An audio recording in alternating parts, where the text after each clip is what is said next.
Today we are in week 2 of our 4 weeks of talking about thanks.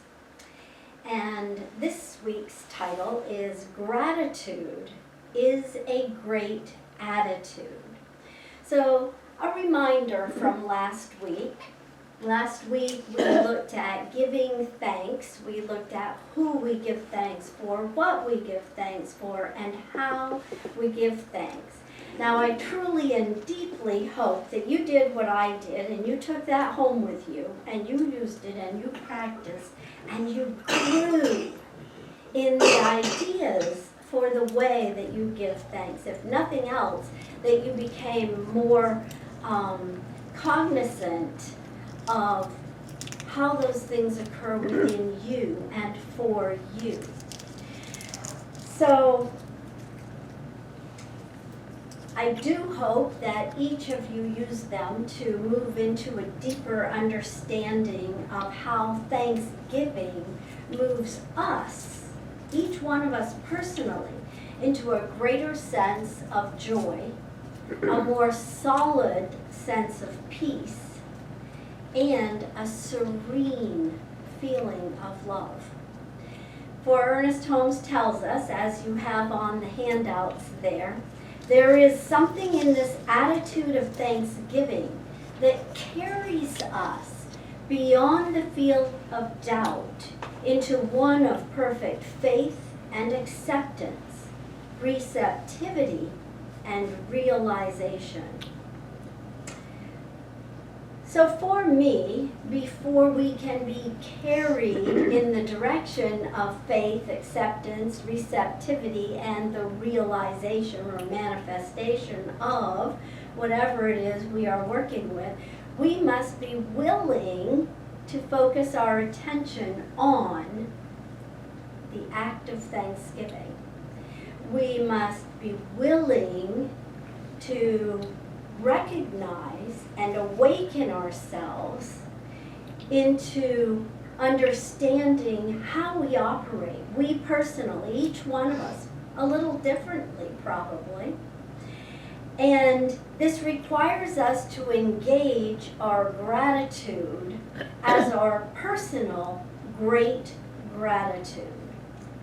So I'm not sure about you, and I'm not going to take a show of hands, but I did spend a good deal of time this past week reminding myself of that and looking at, just becoming the observer of how I show up and how life shows up for me because of it.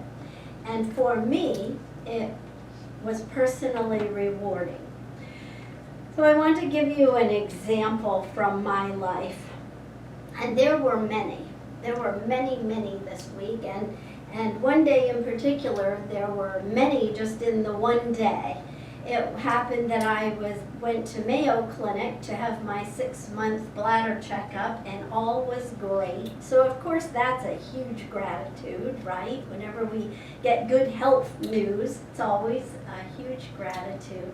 But there were so many things that happened during that day that made me feel gratitude, and I was able to recognize how I show up. So one of those was we were going to get lunch because the way Mayo plans their day, you have an appointment, then a long wait time, and an appointment, and maybe a short wait time, or another long one.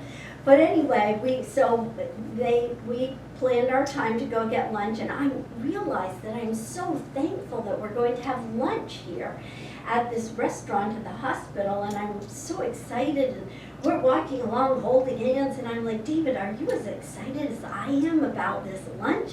And he says, yeah, you do realize that it's a hospital cafeteria, right? And I was like, well, yeah, but they have such interesting food, and it's usually really delicious. And he's like, well, that's true. So we get our lunch, and the big thing was this. We are carrying our lunch, and we like to eat it outside. If any of you have been there, they have a lovely patio outside that's all shaded, and the tables have umbrellas on them so you can be in the shade even besides the trees. And so we had our lunch and we went out, we were walking around a little bit, and there were no chairs, no tables, I should say. There were lots of chairs, but there were no tables. Available. Available. There were lots of tables, not available. Someone was sitting at each of them. So the lady and gentleman right in front of us had no food. And I started to feel an energy from her, and she was moving her chair backwards. And she's saying to her husband, she's looking at us and looking at him, and she goes, "We don't even have any food. They're looking for a place to sit. They don't have a place to sit. We don't even have any food at our table." And I can tell she's feeling badly. Now, this is my interpretation. She might be like, "No, I didn't feel like that at all." But anyway, I moved a little closer to her, and she just looks at me, and I said, "Would you mind if we had the chairs on the other side of your table?" And she said, "Oh, no." And then she starts explaining, "Oh, we realize we don't even have any food, and we're taking up the chairs." And I said, "It's all good. It's all good. It doesn't matter." Well, we and they happened to have approximately 2 hours. So we ate and we visited with them for about 2 hours. They're from Ormond Beach, and they were up there and had this long wait. And we had so much in common. So much in common. We had a delightful lunch. We all four enjoyed ourselves very much, and at the end felt like good friends at the end of the lunch as we all got up and left. And I thought, that is what we were talking about last week. That giving thanks for each and every opportunity and turning each and every opportunity into an awesome experience. So when Holmes mentions an attitude of thanksgiving carrying us into faith and acceptance, the faith that he's talking about is in God. Not a faith in something you're wishy-washy about, but a faith in God.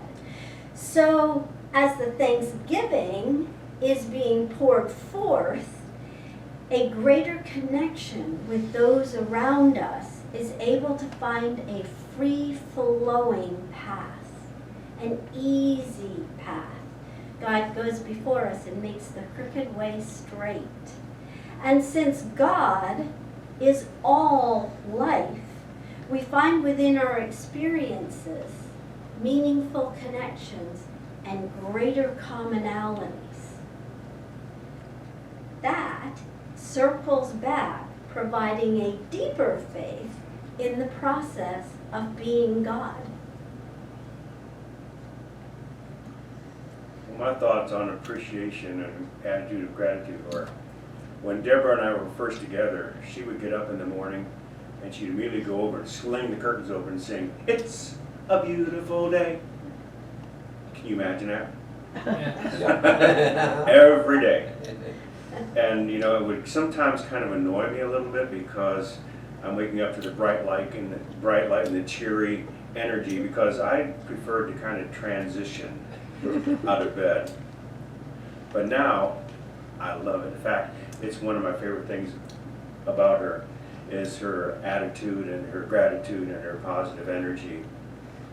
I have found that I don't always need my first cup of coffee in the morning before I release the grumpy old man attitude. What I found is that if I start the day with a positive attitude, the rest of the day seems to follow along pretty much the same way in gratitude and joy. Gratitude is about appreciating the good things in life. My rough mornings were never a result of not being a morning person. It was not about my attitude and the energy I chose to project into the morning. That's what conditioned my environment and my grumpiness. It's not about being or not being a morning person. It's about being or not being a grumpy person. What we choose, we can choose what we wish to experience, and the key is to recognize the signs of negativity and negative attitude as soon as possible so that we can make a mental shift.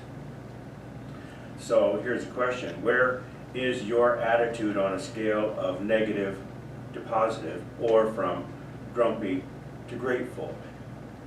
What is your altitude of your attitude? I was thinking about this week, and I remembered that the idea in an airplane they have a device that's called the altitude indicator, and it's called the AI device. And I think that's interesting. I'm not going to talk about AI this morning, but although I probably will sometime in the future. But I think wouldn't it be great if we had an AI, an attitude indicator that we could see and let us know that we have a crappy attitude, because it's not always real clear. Well, I think you've seen on movies and so on, this is the instrument that displays the aircraft's orientation through a little aircraft on a horizontal line, which keeps the pilots, helps pilots maintain control, especially in conditions where the horizon is not visible, so they don't have a reference point. Attitude of the wings can determine the direction the plane flies. And if you're not aware of the attitude, you may be moving in a direction you don't really want to go. I said, it's just like consciousness. If we're not aware of our negative consciousness, of our negative attitude, we may be going in a direction we don't much care to go. Likewise, consciousness allows us to be aware of our attitude so that we're not operating in the dark. It gives us points of reference so that we can predict potential consequences of our actions. When we are consciously aware of our attitude, we can see the influence that it has on our experiences in our everyday life. Choosing gratitude, a great attitude, puts everything in a positive alignment. And another example of this is, I remember when we were on our trip, in terms of altitude, quite often when we were hiking, or even when we were just in the national parks, they didn't have very good cell service. Because usually they're down in the valley between the mountains. And quite often we had no cell service at all for a whole week. But sometimes we'd hike up to the top of the mountain. We'd get up to the top of the mountain, and all of a sudden my cell phone would start going ding, ding, ding, ding, ding, ding, ding, ding. And I get all the messages for the whole week. All the text messages and emails and all that stuff were popping up in my phone. And it's because at that point we were actually picking up a signal.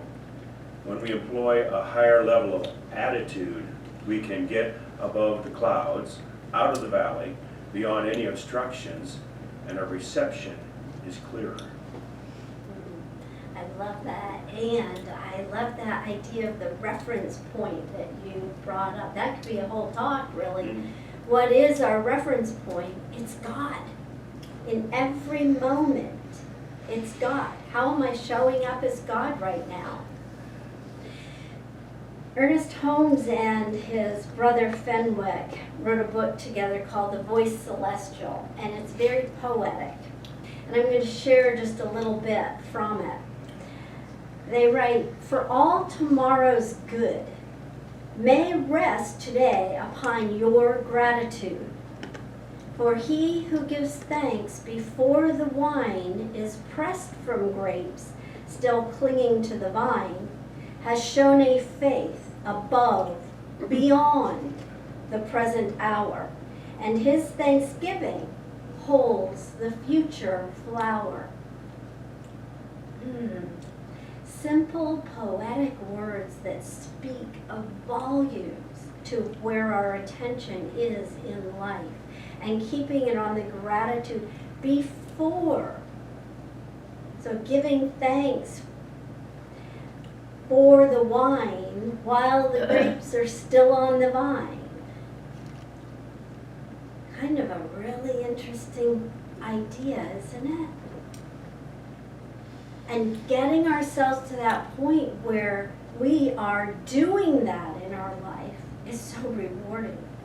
So we're going to take a moment together collectively, you can participate or not, to share our great gratitude together. So anyone who would like a turn to share with the group their gratitude of great attitude, please feel free. Remember, no big long stories, just that idea that you're working with, that idea that you're grateful for, or that idea that you want to realize, make real in your life. So I'm going to start, and I'm going to say that I personally am grateful each and every single day for this teaching and the way that I'm able to practice it and grow in it and see those moments where I can make a difference in my own life by what I'm thinking about.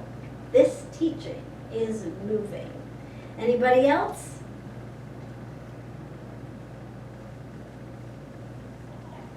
I know you have attitudes of great gratitude. I'm grateful for not only this teaching, but this place. Because we come together and to remind each other of it, so we don't forget. Yes. Yes. Thank you, Ophelia Asher. Lovely. And it doesn't have to do with Science of Mind. It can be something personal too. Anyone else? I'm grateful that I'm getting better again, and hopefully I stay this way. I guess I'm grateful to my sister-in-law Kelly, because she kind of experienced what I did, you know, depression, and she said to herself the second time, I just don't want to feel like this. So I use that a lot. I don't want to feel like this. Yeah. I'll say amen to that. Yeah. Mm-hmm. Make that shift.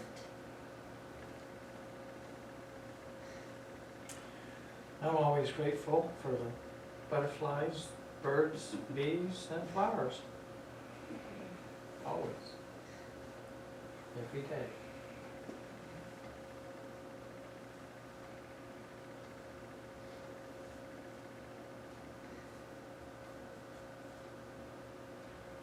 Okay. Well, Thanksgiving is a really powerful part of our spiritual mind treatment, or our affirmative prayer that we do here at Centers for Spiritual Living. It's a little bit different way of praying, and it's actually one of the 5 steps in affirmative prayer. And affirmative prayer is all about shifting from dwelling on problems to dwelling on positive outcomes. We're not changing the mind of God, we're changing or altering our own mind, or you could say we're changing our attitude. My mother used to say that quite often to me, change your attitude. And I guess it's maybe just now it's sticking. So, answered prayer can be as simple as realizing we've been doing it all wrong and making a shift, and very likely the shift we need to make is just in attitude. A bad attitude can have us walking around in circles quite often. We don't have a purpose of where we're going, and I thought this morning when I was saying this to Deborah, I realized all night long, I don't know if you heard the cars on the speedway all night long, you guys probably didn't, but and I'm thinking, it's kind of ironic that we talk about walking around and going around in circles is a bad thing, but it's one of the things that made this town famous. So I guess we can be thankful for people going around in circles, but it's, they're going around in circles with a purpose in mind.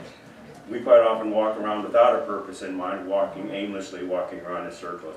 And I don't know about you, but it's quite challenging for me at times to realize that I've been beating my head against a wall. I'm just standing there. You always do the same thing you've always done. You always get all what you've always got. And I don't think to turn and move in a different direction. And I've had this thought that even a Roomba is smart enough to do that. But sometimes I don't think about it. I have to have a shift in perspective, and suddenly everything moves effortlessly. Everything, and we have a great opportunity to be grateful for it. Thank God I'm back on track again. Fortunately, shift happens. Positive shift can happen. For that to occur, we must change our attitude. I love those moments. I love those moments where I've always been doing what I've always done and wondering why I've always got. And suddenly, years later sometimes, I go, oh my gosh, I'm not even using the teaching. Well, I'm using it, but not to create what I want. I love those moments because they're ahas that, yeah, I'm working this thing, and that's great. So I'm going to share once again the Ernest Holmes statement. There is something in this attitude of thanksgiving that carries us beyond the field of doubt into one of perfect faith and acceptance, receptivity, and realization. In the quote, Ernest Holmes speaks of moving from doubt and to receptivity, by way of engaging thanksgiving. He means that as we practice gratitude, that shift David just talked about occurs, and we can be witness to it. Our mindset of doubt or worry, concern, whatever it may be, can be transformed and is transformed as we work with thanksgiving into faith, and our attitude of gratitude acts as a bridge from our uncertainty into receptivity, whereby we realize positive outcomes.